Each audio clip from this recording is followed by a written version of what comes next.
자기계발과 진로 수업을 진행하겠습니다. 이번 시간은 7주차 3차 시 수업이 되겠습니다. 전 시간에 이어서 강점이란 무엇인가에 대해서 지금 수업을 진행하고 있습니다. 전 시간에도 얘기했지만 강점이란 무엇인가요? 항상 자신의 강점은 최대한 활용하고 약점은 관리하라고 했던 것처럼 지금까지 한 이야기의 핵심 내용이죠. 그렇다면 도대체 강점이란 무엇일까? 한 가지 일을 어떻게 해요? 퍼펙트하게, 완벽에 가까울 만큼 일관되게 처리한 능력이라고 말했죠. 여기에는요, 두 가지 요소가 있다라고 보면 되겠어요. 완벽성과 일관성이 있어야 된다는 얘기죠. 그래서 우리가 골프를 한두 번 완벽한 샷을 쳤다고 해서 그 일에 강점이 있다고 얘기할 수 있을까요? 그럴 수는 없다는 거죠. 타이거 우즈처럼 거의 매번 완벽에 가까울 만큼 계속해서 지속적으로 샷을 쳐야만이 강점이 있다고 말할 수 있다라는 것이죠. 그러나 지금 당장 우리 자신이 완벽에 가까울 만큼 어떤 일을요 일관되게 할 수 없다고 해서 좌절해서는 안 된다는 거죠. 그래서 강점은요 오랜 시간에 걸쳐서 만들어진다는 거. 강점은 많은 시간이 필요로 한다는 거 기억했으면 좋겠고요. 그래서 강점은요 나가 가지고 있는 재능, 쌓은 지식, 또 습득한 스킬, 재능과 지식과 기술이 통합된 모든 것이 강점이라고 이렇게 보면 되겠어요. 그래서 많은 시간 속에서, 오랜 시간 속에서 재능과 지식, 기술이 조합되어서 강점이 만들어진다 라고 보면 되겠습니다. 여기서 가장 중요한 거는 뭘까요? 바로 재능이 있느냐 없느냐, 재능의 유무이기도 하죠. 앞에서 강점은 만들어진다고 했는데 재능이 없으면 강점이 되지 않는다는 거죠. 그래서 예를 들어서 우리가 골프의 샷에 대해서 지식을 배우고요, 샷을 휘두를 수 있는 스킬을 배웠다고 해서 그것에 대한 재능이 없다면 궁극적으로 그것은 강점이 될 수 없다는 거죠. 물론 지식과 기술만으로 어느 정도 수준까지는 올라갈 수 있겠죠. 그러나 완벽성과 일관성을 가지는 강점의 수준까지 올라갈 수는 없다. 그렇기 때문에 어때요? 강점을 만들기 위한 출발점, 스타팅은 바로 내가 가지고 있는 재능이라는 거죠. 재능. 그래서 다른 말로 얘기한다면 재능 플러스 1만 시간은 지식과 기술의 1만 시간. 이게 바로 전문가가 갖고 있는 강점이라고 볼 수 있겠습니다. 그렇다면 도대체 재능은 뭘까? 재능은요, 생산적으로 쓰일 수 있는 사고, 감정, 행동에 반복되는 패턴이라고 이렇게 정의를 하고 있죠. 생산적으로 쓰일 수 있는, 효율적으로 쓰일 수 있는 그런 사고, 생각의 사고라든가 내가 가지고 있는 감정, 또 행동, 액션에 반복되는 패턴이 재능이다. 그래서 반복적으로 자연스럽게 나타나는 사고나 감정, 행동이라고 정의하고 있는데 중요한 것은요, 본능적으로 호기심이 강하다면 그거는 재능인 거죠. 그래서 경쟁하는 것을 좋아한다면 또 그것 또한 재능일 수도 있고요. 본능적으로 인내심이 강하다면 역시 그것도 재능이라 볼 수 있다는 거죠. 그래서 자신에게 자연스럽게 일관되게 나타나는 사고나 감정, 행동이 바로 재능이다 보면 되겠습니다. 그래서 자신에게 자연스럽다는 것이 바로 재능의 중요한 점이면서 다른 한편 재능을 발견하기 어려운 얘기다. 그래서 내가 가지고 있는 재능을 발견하는 것도 썩 쉽지만은 않다라는 생각을 가져갔으면 좋겠고요. 자신에게 자연스럽지 않는 약점들은 쉽게 인식할 수 있죠. 그렇지만 재능은요, 자연스럽게 익숙하게 나타나기 때문에 오히려 인식하는데 어려움을 겪을 수도 있다. 재능이라는 의미는 이제 가치 중립적이다라고도 얘기를 합니다. 재능에는 좋고 나쁨이 없죠. 어떻게 활용할 것이냐, 이게 더 관건이고 중요하다는 겁니다. 그래서 자신의 주장을 굽히지 않고 고집이 세다면요, 세일즈맨이나 변호사 등 직업에서 그 재능을 생산적으로 활용할 수 있을 것이다, 이렇게 보여주고 있죠. 만약에 소심한 성격을 가지고 있다면요, 어때요? 끊임없이 생각하고 뜻하지 않는 그 위험을 예상하면서 꼼꼼한 계획을 세우는데 활용할 수 있을 것이라는 거죠. 그래서 강점은요, 재능이라는 기초 위에 지식과 기술이라는 벽돌이 쌓여서 완성된다. 그래서 우리 모두에게는요, 타고난 재능이 있는 거죠. 그래서 누구나 강점으로 만들 수 있는 언석이 있다는 거죠. 단지 그것을 어때요? 우리가 쉽게 찾을 수 없다는, 거기에 문제가 있다는 거죠. 우리가 그것만 빨리 쉽게 찾을 수 있다면 좋은 부분이 될 수 있겠습니다. 강점은요, 재능이라는 기초 위에 지식과 스킬이라는 벽돌이 하나하나 쌓여서 많은 시간 속에서 완성이 된다라는 생각을 가져갔으면 좋겠고요. 우리 모두에게 타고난 재능이 있다, 각자. 그래서 누구나 강점으로 만들 수 있는 언석이 있는 거죠. 그래서 우리는 그것을 찾지 못할 뿐이다. 그래서 자신만의 재능이라는 언석을 찾아서요, 그 언석 위에 지식과 스킬이라는 도구로 끊임없이 다듬는다면 언젠가 강점이라는 다이아몬드 같이 놀라운 보석같이 변하게 될 것이다 라는 거죠. 그래서 강점은요, 우리에게 인생의 성공과 행복이라는 선물. 강점은요, 우리들이 바라는 성공, 우리가 또 추구하고자 하는 행복이라는 선물을 우리들한테 가져다 준다라는 생각을 해봅니다. 6개의 덕목에 24개의 성격의 강점이 있죠. 상당히 광범위합니다만은 이 수업 시간을 통해서 6개, 크게 6가지 덕목 속에서 한 4가지, 덕목별로 한 4가지 성격의 강점을 살펴보고자 합니다. 지혜와 지식 관련된 강점들은 여기서 보면은 창의성, 호기심, 개방성, 학구열, 지혜 5가지의 강점들을 볼 수 있다는 거죠.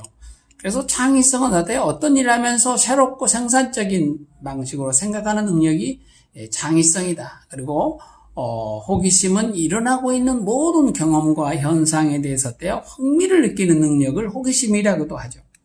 개방성은요, open mindedness, 사물이나 현상을 다양한 측면에서 생각하고 검토하는 능력이 개방성이라는 거죠. 그리고 새로운 지식, 기술, 주제를 배우려는 동기한 능력이 학구열이라는 거죠. 그리고 5번째, 지혜는 사물이나 현상을 전체적인 관점에서 생각하고 타인에게 현명한 조언을 제공해주는 능력이다 라고 보면 되겠습니다. 2번째로 인간적인 사랑의 인간이와 관련된 장점으로는 love, kindness, social intelligence 3가지가 있다는 거예요. 다른 사람과 친밀한 관계를 소중히 여기고 실천하는 능력이 love, 사랑이라는 거예요. 다른 사람과 친밀한 관계를 어떻게 소중하게 여기고 행동으로 실천하는 능력이 love예요, 사랑이라는 것이. 그러나 우리는 늘 말로는 쉽게 하는데 정말 이거를 사랑의 본 의미대로 친밀한 관계를 소중하게 여기고 또 실천하는 능력이 쉽지만은 않다. 2번째, kindness. 다른 사람을 위해서 어때요? 자기를 낮추고 호의를 보이고 선한 행동을 보이려는 겸손하는 그런 부분을 동기와 실천을 신절성이라 한다. 마지막으로 그 소셜 인텔리전스, 사회증은요, 자신과 다른 사람의 동기나 감정을 잘 파악해서요, 다양한 사회적 상황에서 적절하게 행동을 잘 아는 능력을 사회증이다. 3번째로서는 용기와 관련된 강점인데, 활력. 진실성, 끈기, 용감성이라는 거예요. 용감성은 뭐예요? 도전. 위험이나 도전, 고통으로부터 위축되지 않고 잘 극복하는 걸 용감성이에요. 끈기는요, 한 번 일을 시작했다면 끝까지 마무리를 위해서 안성하려는 것을 끈기라고 하죠. 활력은 뭐예요? 활기나 에너지를 가지고 삶과 일에 도전하는 태도. 진실성 뭐예요? 진실을 말하고 자신을 진실한 방식으로 제시하는 거죠. 그리고 네 번째로서 절제와 관련된 강점들인데요. 간대성, 겸손, 신중성이 있는데 잘못을 행한 자를 우리는 용서하기가 쉽지가 않는데요.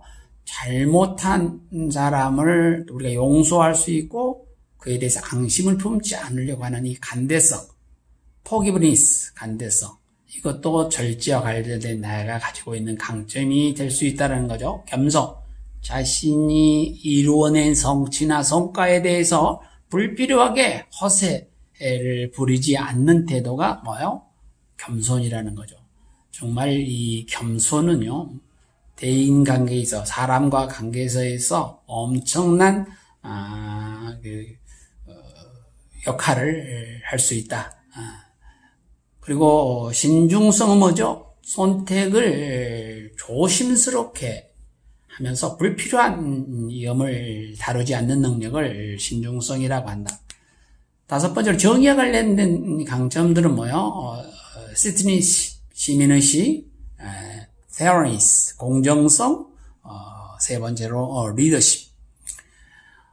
이 정의와 관련된 강점 중에서 먼저 자신이 속한 커뮤니티, 집단의 이익을 추구하자고 하는 책임의식이, 시민의식이라 대단하죠. 내가 살고 있는 집단, 커뮤니티의 전체적인 공동이익을 추구하자고 하는 책임의식을 갖는 시민의식. 특히 민주사회에서는 이런 게 필요하죠. 그리고 공정성, 편향된 나만의 개인적인 감정에 개입이 없이 모든 사람을 동등하게 평등하게 대하는 태도, 이 공정성이라는 거죠. 우리는 항상 편향된 개인적인 감정이 개입이 됨으로써 사람들을 또 동등하게 평등하게 대하지 못할 때가 많이 있는 거죠. 리더십은 뭐예요? 집단 조직 생활을 활동을 조직하고 구성원들을 일을 잘할 수 있도록 또 이렇게 고무시켜서 좋은 관계를 창출해 나가고 사기를 진작시켜서 각자 일을 해내도록 지휘하는 것이 이제 리더십이다라고 보면 되겠습니다. 이제 마지막으로 초월과 관련된 강점들인데요. 신미한, 어렵죠? 신미한, 또 감사, gratitude, 낙관성, 또 유머 감각과 영성, 이 초월과 관계된 강점들인데요. 좀 색다르죠? 다양한 삶의 영역에서 나타나는 그런 아름다움이나 수월성, 뛰어난 수행을 인식하고 평가하는 능력을 신미하이라 한다라는 거죠. 그리고 좋은 일을 잘 알아차리고 그에 대해 감사하는 태도가 gratitude, 감사다. 그리고 최선을 예상하고 성취하게 노력하는 태도가 낙관성이다. 최선을 예상하고 어때요? 그거를 성취하기 위해서 노력하는 태도가 낙관성. 웃고 장난치는 이런 일들을 좀 좋아하면서요. 다른 사람에게 웃음을 선물하는, 선사하는 능력이 유머 감각이다. 대인관계에 있어서도 유머 감각은요, 사람들에게 호감을 갖게 하고요, 사람들과의 써먹서먹한 관계를 매칭해주는 아주 중요한 수단이기도 하죠. 영성은 뭐예요? 인생의 궁극적 목적과 의미에 대해서 신념을 가지고 살아가는 태도가 영성이다라는 거예요.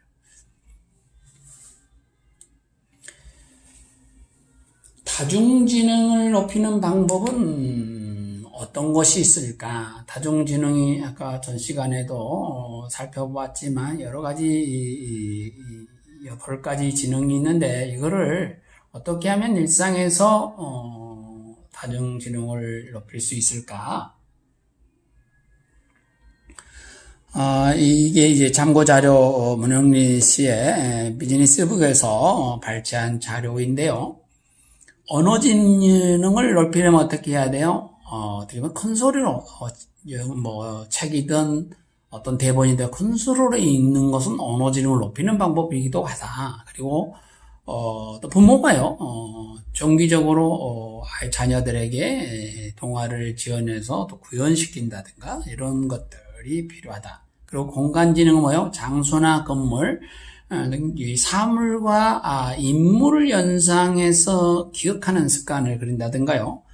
또 정보나 도표, 다이어그램을 이용해서 다른 사람이 설명하는 이런 것은 공간지능을 높이는 거다.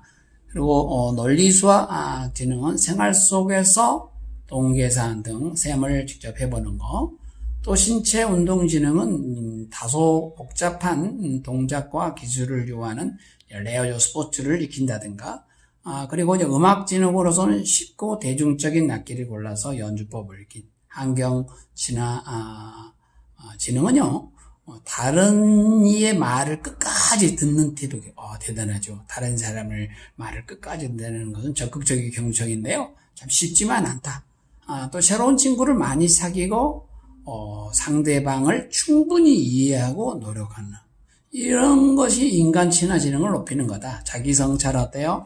자기 개발 계획을 세우고 실천 여부를 점검해 나가는 거, 그리고 하루를 정리하고 반성하고 해결하기 어려운 문제를 떠올려서 대안도 생각해보고 이게 자기 성찰 지능을 높이는 방법이다. 마지막으로 자연 친화 지능은요. 이렇게 나무나 애완동물, 꽃을 기르면서 관심을 갖는다든가 산에 오르거나 특이한 자연 현상이 있는 곳에 가서서는 그냥 지나치는 게 아니라 직접 경험을 기록해보고 관심을 갖는 거, 이게 자연 친화 지능이다 보면 되겠습니다. 그래서 우리는요, 왼손과 오른손이 있어요. 근데 왼손은 대인관계, 또 두 번째 손가락은 공간지능, 가운데 손가락은 신체지능, 그리고는 음악지능, 마지막 새끼손가락 구상지능 있다는 거예요. 오른손으로 봤을 때 새끼손가락은 자연관찰, 이는 언어지능, 가운데 손가락은 신체 조작지능과 또 두 번째 손가락은 논리수학지능, 또 엄지는 자기이해지능. 성공한 사람들이 모두 갖고 있는 지능이 뭐죠? 자기이해 지능이 성공한 사람은 다 높았다라고 합니다. 그래서 왼손과 오른손의 지능이 다 다르다라는 것을 생각했으면 좋겠습니다. 그래서 2013년 5월에요. 국내 종합병원 중 최초로 가톨릭 대학교 서울 성모병원 평생건강진센터에서 한국형 온라인 성격 강점 검사 스트렝스 5가 도입이 됐는데요. 스트렝스 5는 뭐죠? 약점이나 문제가 아닌 긍정적 자원을 측정하기 위해서 개발된 검사라는 거죠. 이 검사가 병원뿐만 아니라 학교라든가 기업체, 공공기관 등 다양한 조직에서 폭넓게 활용함으로써 많은 사람들이 어때요? 더 행복하고 가치 있는 삶을 실현하는데 발판이 될 수 있기를 기대한다는 거죠. 그래서 본 검사는요, 옵티미스트 클럽 홈페이지를 통해서 개인이나 단체가 모두 참여할 수 있다고 합니다. 우리가 추구하는 가치 있는 삶은 어때요?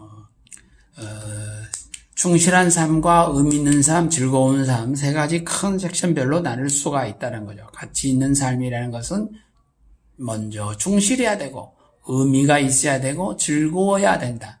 그리고 충실한 삶은요, 열중하는, 또 성실하는 부분이 있어야 되고, 의미 있는 삶은요, 지혜롭게 살고, 의롭게, 또 섬기는 삶이 의미 있는 삶이다. 세 번째 영역의 즐거운 삶은 어때요? 사람과의 다정한 관계를 유지하고 유쾌하고 이렇게 살아가는 삶이 즐거운 삶이다라는 것을 볼 수 있어요. 디테일하게 키워드 위주로 살펴보면 충실하는 것은 뭐예요? 우리는요, 창의적 새로운 거를 작가와 탐구하고 열정을 가지고 끈기 있게 진솔하게 책임, 조절 능력이 있는 거. 이게 충실한 삶이다. 그리고 의미 있는 삶은요, 어떻게 해야 되느냐? 감사하고 겸손할 줄 알고 초월할 줄 알고 신념과 용기와 촉진, 공정, 판단하고 통찰력, 신중을 꾀할 수 있는 게 의미 있는 삶이다. 세 번째 섹션은 즐거운 삶은 어떻게 해야 돼요?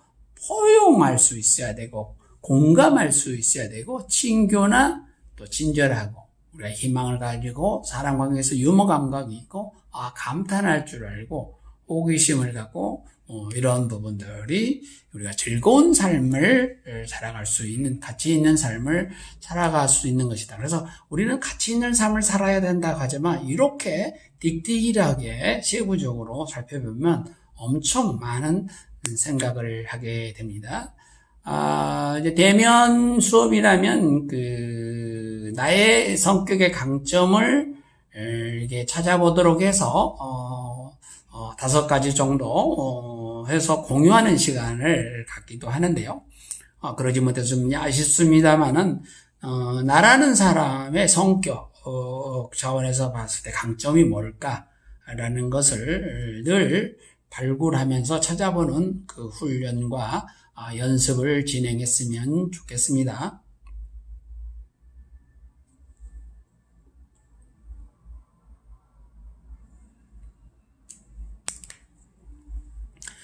이어서 강점에 대해서 집중적으로 수업을 진행했습니다마는 이와 관련해서 나는 누구인가를 나만이 생각하는 게 아니라 나는 누구인가, 나를 어떻게 해요? 나 자신을 하나의 취업 현장에서는 나를 상품으로 생각할 수 있어야 된다. 그래서 나만이 가지고 있는 상품을 어떻게 제 3자에게, 2인자에게, 타인에게 소개할 것인가. 이게 참 중요하죠. 나를 어떻게 소개할 것인가.